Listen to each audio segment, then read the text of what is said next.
সরকার বিরোধী বিক্ষোভে উত্তাল মেক্সিকো। দেশটির প্রেসিডেন্ট ক্লদিয়া শেনবাউমের বাসভবন ন্যাশনাল প্যালেস পর্যন্ত পৌঁছে গেছে বিক্ষোভ। ওই বাসভবন ঘিরে থাকা ব্যারিকেড শনিবার ভেঙে ফেলেন আন্দোলনকারীরা।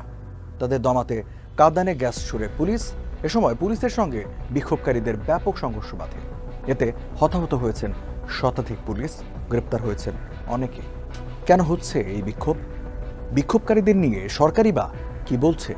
চলুন জেনে নেই। আপনাদের সঙ্গে আছে আমি রঞ্জু ইফতেখার।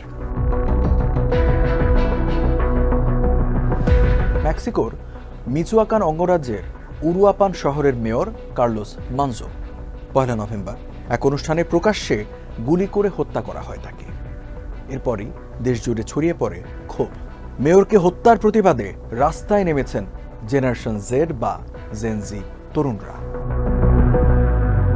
মেক্সিকো সিটির নিরাপত্তা প্রধান পাবলো ভাস্কুয়েজ সাংবাদিকদের বলেন, শুরুতে বেশ কয়েক ঘন্টা এই আন্দোলন শান্তিপূর্ণভাবে চলছিল।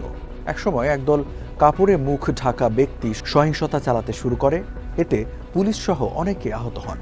ডাকাতি এবং হামলার অপরাধে কয়েকজনকে গ্রেপ্তার করা হয়েছে। মেক্সিকোর রাজধানী মেক্সিকো সিটি সহ মিচুয়াকান অঙ্গরাজ্য এবং দেশটির অন্যান্য শহরেও ছড়িয়ে পড়েছে জেনজি বিক্ষোভ। সবার প্রশ্ন, ওই মেয়রকে কেন হত্যা করা হলো? বিক্ষুব্ধ তরুণরা স্লোগান দিতে থাকেন, কার্লোস মারা যাননি, সরকার তাকে হত্যা করেছে। এদিকে শেনবাউম সরকার গতকালের বিক্ষোভের উদ্দেশ্য নিয়ে প্রশ্ন তুলেছে। সরকারের দাবি, এই বিক্ষোভের বড় অংশ সংগঠিত এবং অর্থায়ন করেছে ডানপন্থী রাজনৈতিক বিরোধীরা। বিক্ষোভের বিষয়ে সামাজিক যোগাযোগ মাধ্যমে বট ব্যবহার করে প্রচার চালানো হয়েছে।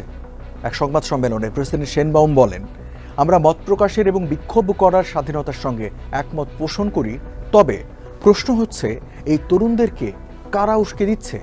এই বিক্ষোভকারীদের ব্যবহার করে একটি পক্ষ পরিকল্পিতভাবে এটি করছে কিনা জনগণের জানা উচিত।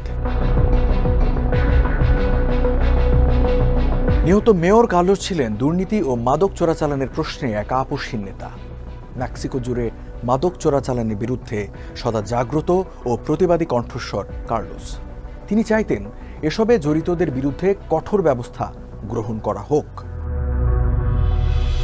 মেক্সিকোর প্রেসিডেন্ট ক্লদিয়া শেনবাউম দেশটির দায়িত্ব গ্রহণ করেন গত বছর 1 অক্টোবর। প্রথম দিকে বেশ জনপ্রিয়তা ধরে রাখতে পেরেছিলেন তিনি।